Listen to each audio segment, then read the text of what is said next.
Hello, everyone, and welcome. My name is Simon, and we are the Whales of Wall Street. And today, another video around banks telling us what we can and cannot do when it comes to crypto. Well, let's go straight into this. Why am I not surprised that more and more will join this utter nonsense bandwagon?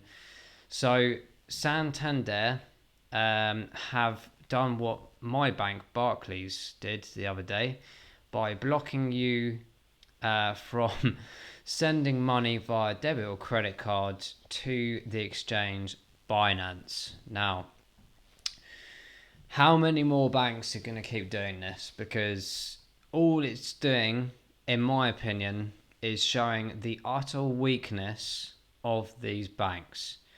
They are also showing a very dark side for the fact that they're closing a lot of branches, not just Santander, all across the board. Watch one of my previous videos, actually. I'll put a link at the end. Go into the exact numbers of how many banks are closing down, all your local branches. We've had the situation last year, arguably forcing further need for cashless payments. And don't get me wrong, I like the convenience of it, absolutely. But there is always a dark side to things. So we've mentioned in previous videos, we won't go into massive detail, but this whole cashless society element of we're on the apps now, we're using the smartphones more and more. The branches are closed now, you can't talk to anyone. If you need any specific services, it's all through the app, live chat, video chat, etc. And like I said, some great benefits to that. But on the bad side, on the other side of the flip coin, we got things like this creeping in.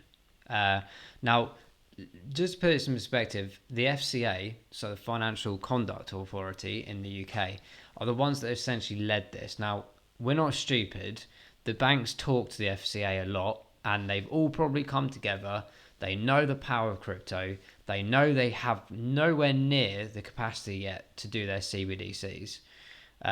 So that's the central bank digital coins. They're far behind, and crypto is winning this race. And they are scared that if we continue, as we do, collectively, entering the decentralized format, the banks are going to have less control, less money in their poor kitties, where they can't print money. If you and I did that, we'd go to jail probably for a long time, but they seem to be okay to just print as much as they want. Inflation, corruption, destroy economies, the list goes on, right?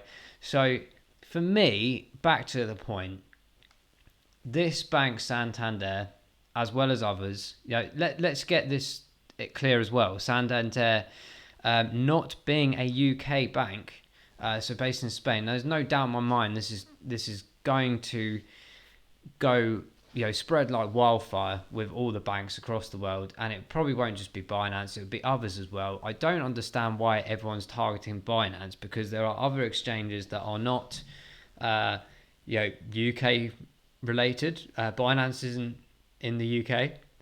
So but Coinbase is fine, right? So and then all of a sudden people are like, oh, you can buy crypto in this country, but you can't in this country, but you can buy on this exchange, but not this exchange.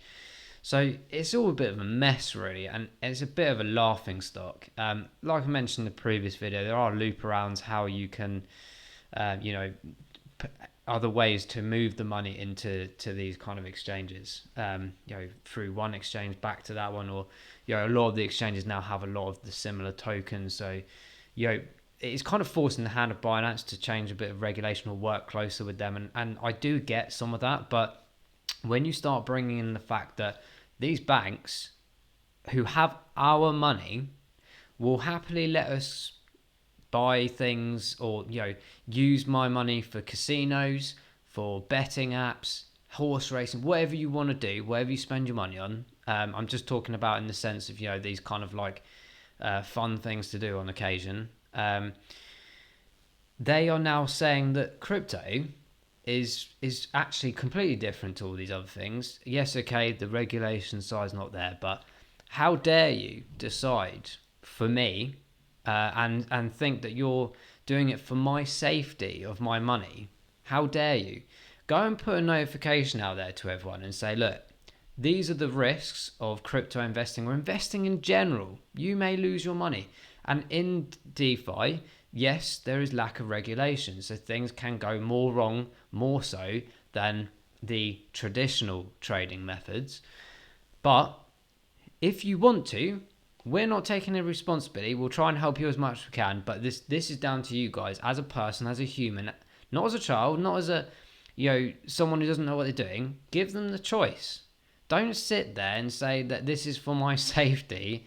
I think that's just it's just ridiculous, like absolutely ridiculous. So I think everyone needs to kick back.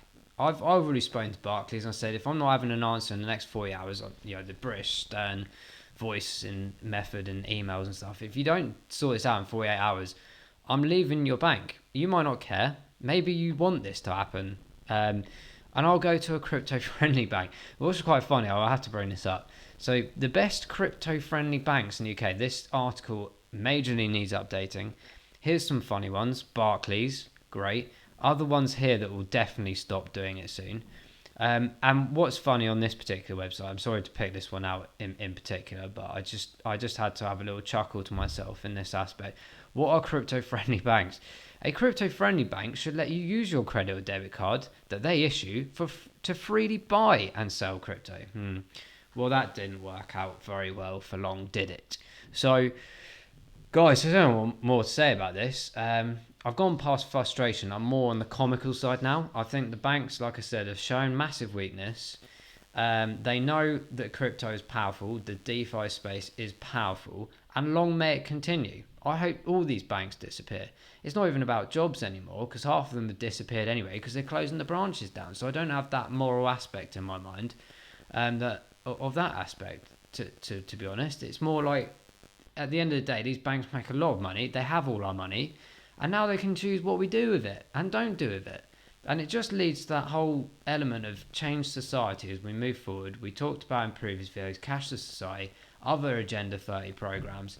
It's not a conspiracy theory. These things are actually happening.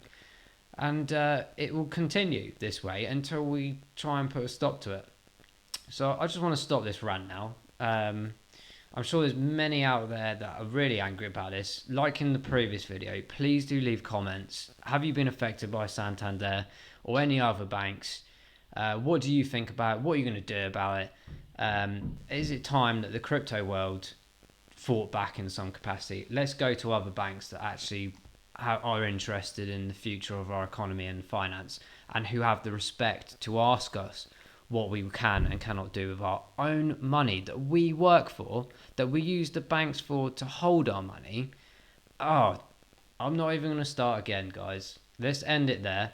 I hope you found this informative and a bit of fun as well. And yeah, I won't say, like I did in the other video, I won't say let's go to the moon. All I'm going to say is I hope the banks go somewhere else and they let us get on with what we want to do with our lives and our money.